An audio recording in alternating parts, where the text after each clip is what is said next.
After the 2018 midterm elections, an investigation was launched to delve into irregularities in the U.S. election results. Detailed logs documented entries into the tabulation system for the election itself, and the team saw many anomalies in areas of extreme concern. Then in November 2020, multiple groups of concerned Americans came together because they all observed something incredible in the 2020 general elections. The groups united to launch a full-scale investigation led by former members of the U.S. intelligence community, the Department of Defense, NASA, the U.S. National Laboratories, private investigations and cybersecurity companies, and legal firms from around the country. The discoveries gained through intense forensic research left everyone involved deeply concerned about the future of our nation and our world. While the U.S. media will undoubtedly discredit this information as far-right conspiracy theory, the fact is, the people involved in this investigation represent all colors, all creeds, and all political parties. To ignore this message is to surrender to a government takeover that will gravely affect the lives of every man, woman, and child of every nation. If there ever was an authentic, nonpartisan issue, this is it. In 1970, Henry Kissinger said, "Who controls the food supply controls the people. Who controls the energy can control whole continents. Who controls money can control the world." This concept is critical to understanding the thinking of those who seek to cripple and control America. To achieve their goal, they've got to disrupt families, divide races, destroy small businesses, dismantle the middle class, and distort the American dream of owning land, a home, and everything necessary for the pursuit of happiness and sovereignty. In collusion with our foreign adversaries, these treasonous few are working hard to tear down the last standing wall between them and their agenda of global domination.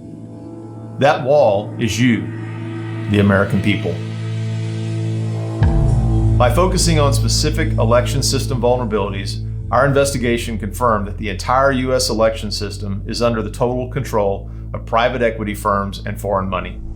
UBS Securities LLC New York and UBS Securities Company Limited Beijing injected hundreds of millions of dollars into Staple Street Capital, the current owner of Dominion Voting. UBS currently holds the intellectual property of Dominion as their equity collateral. Up until December 2020, UBS Security LLC New York listed 3 senior Communist Chinese Party members as being on the boards of both UBS Securities LLC New York and UBS Securities Limited Beijing. The companies owned 75% by the Chinese government. Seidel, the parent company of Clarity Elections, located in Madrid, Spain, a data management and early election night reporting company, went bankrupt in May of 2020 and was subsequently purchased in a closed private equity deal by an Irish company called Paragon. The election sites for numerous counties in the U.S. go to a Clarity Elections web address.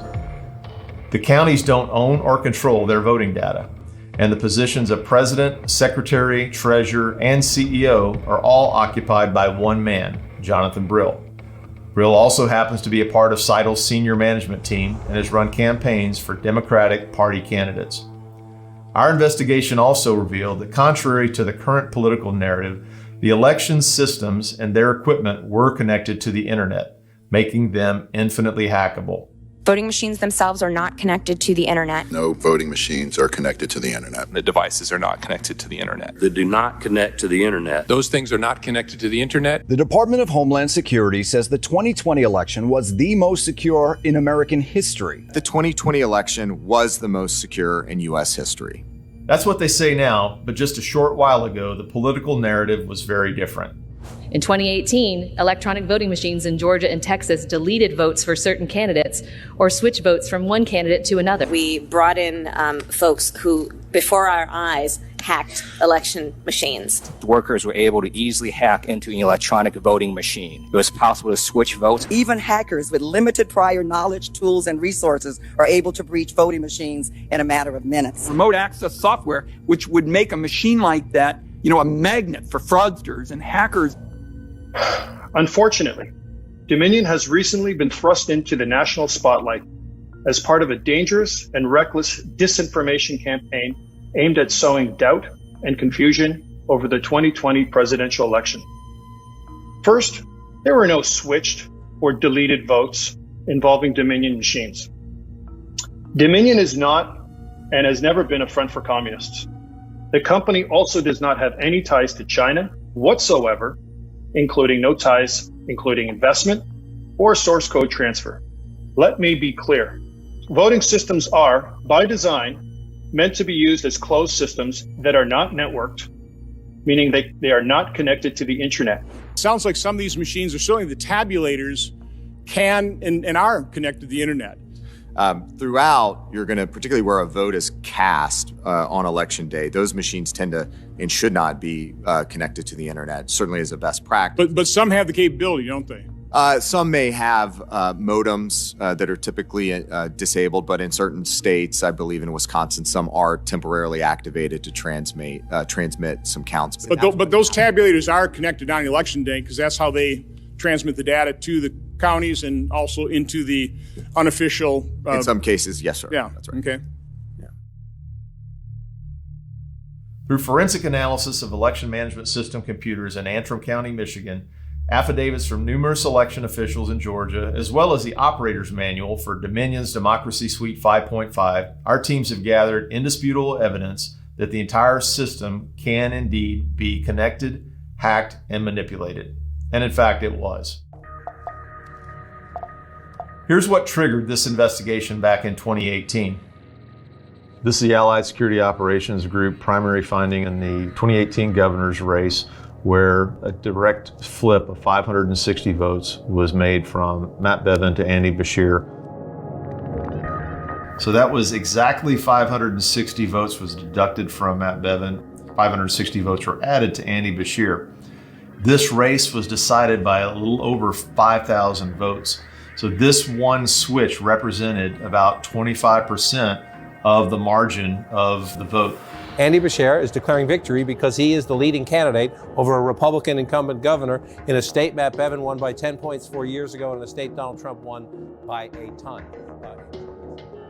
Here's an example of election anomalies that took place in 2020. So now we would take the ballots and we would scan them. It's going to feed these ballots through the scanner. So what we're going to do is we're going to take and we're going to overvote. What do you mean by overvote? Overvote is when if there is multiple people in a section where it says only vote for one. So you're scanning the same ballots twice. That's already been scanned once. I've already scanned them once. Yeah, so you're scanning the same ballots twice. You just accept that every one of them went through the system. There it is, the fifth batch. Okay. It's pending adjudication. I think I want to vote for Biden. Let's let Biden win this one. And complete. So you made a vote for someone where someone did not vote? I did, didn't I? And you're the election supervisor? I'm the election supervisor. I am the person that sits and does the adjudication. All right, board, I want y'all to step outside with me. Initiated by a court order, the Michigan investigation team obtained forensic access to a DS200 tabulator, the machine that counts the votes. A Telit 4G wireless chip manufactured in Taiwan was discovered embedded into the motherboard. The voting machine tapes clearly indicate modem engagement and transmission of election data. Some of the anomalies that we noticed in the 2020 general elections, that 5 key states all stopped counting at a certain time in these key battleground states. These were all where the software, Dominion machines, ES&S machines were used, the Smartmatic, the GEMS software. So when the vote stopped counting, and this has been noted in other countries as well, President Trump was significantly ahead. When reporting and counting resumed, there was a massive spike occurred that favored Joe Biden. The next major observation the teams made was that there were significant financial transactions from private and nonprofit organizations that had a severe impact on the 2020 general election. As revealed in a Time magazine article in February of 2021, individuals and organizations have been plotting to fortify the election since at least 2015. This is the inside story of the conspiracy to save the 2020 election. But it's massively important for the country to understand that it didn't happen accidentally. Democracy is not self-executing. There was a conspiracy unfolding behind the scenes, one that both curtailed the protests and coordinated the resistance from CEOs. Both surprises were the result of an informal alliance between left-wing activists and business titans. They got states to change voting systems and laws and helped secure hundreds of millions in public and private funding. That's why the participants want the secret history of the 2020 election told, even though it sounds like a paranoid fever dream. A well-funded cabal of powerful people, ranging across industries and ideologies, working together behind the scenes to influence perceptions, change rules and laws, steer media coverage and control the flow of information. They were not rigging the election. They were fortifying it. This network influence diagram really shows the interrelationship of money, people, and influence and control between key players and key organizations. Now, there were over 200 nonprofits that we found in this network that are all connected. What's even more troubling is that all of those 200 organizations have received substantial funding from a single source. Of all the financial titans and philanthropists of the 20th century, none are more complex or mysterious than George Soros. You're a Hungarian Jew who escaped the Holocaust by posing as a Christian. Right. And you watched lots of people get shipped off to the death camps. Right. And I would say that that's when my character was made. My understanding is that you went out with this protector of yours. Yes. Went out, in fact, and helped in the confiscation of property from the Jews. That's right. I mean, that sounds like an experience that would send lots of people to the psychiatric couch for many, many years. Was it difficult? Not at all. Not at all. Like Carnegie, J.P. Morgan, and the Rockefellers, he amassed billions through ruthless business decisions, only to turn around and give away most of his fortune to advance his own personal philosophy. I am basically there to make money. I cannot and do not look at the social consequences of what I do. Do you believe in God? No. This is not the first time that Mr. Soros has been implicated in a plot to destroy a nation.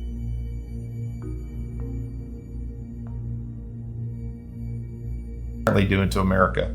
The Philippines, Russia, Turkey, Poland, Pakistan, as well as Soros' own homeland of Hungary, have learned the hard way the true intentions of this ruthless multi-billionaire. És egy percig sincsen kétségem afelől, hogy Soros György és a vele együttműködők mindent megtesznek, minden alkalmat megragadnak, hogy azokat a kormányokat, amelyek... The growing emergency unfolding at the southern border. Thousands of Central American migrants are vowing to continue their march to the U.S. border. Has surged in recent weeks, alarming officials who are strapped for resources. And overwhelmingly elected with George Soros' money, and they're a major cause of the violence we're seeing because they keep putting the violent criminals back on the street. I'm not sure we need to bring George Soros into this. I was going to say you get the last word, Speaker. He paid for it. I mean, why can't we discuss the fact that millions of dollars he spent? I agree with Melissa. George Soros doesn't need to be a part of this conversation. Okay. So it's verboten. All right, we're going to...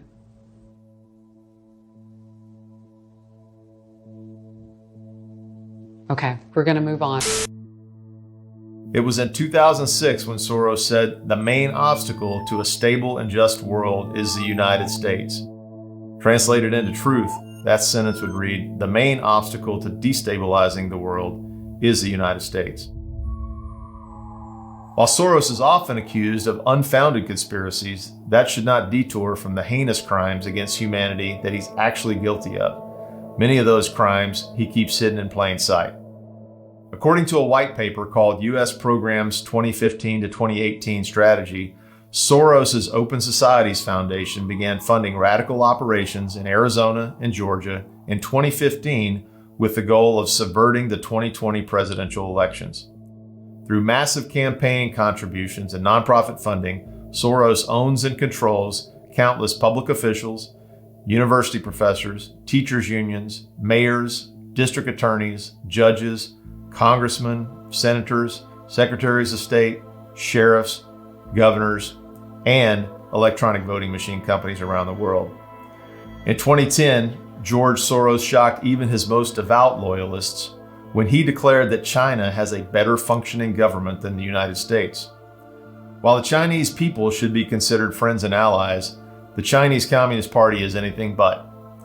The CCP has been plotting to take over the United States for the better part of this last century, and their unconventional warfare principles are barely recognizable to the U.S. population.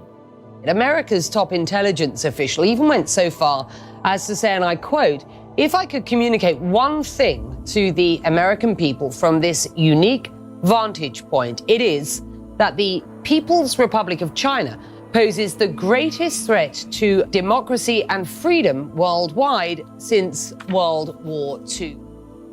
While we were sleeping, their poisonous seeds planted long ago have taken root and are now in full bloom within U.S. soil.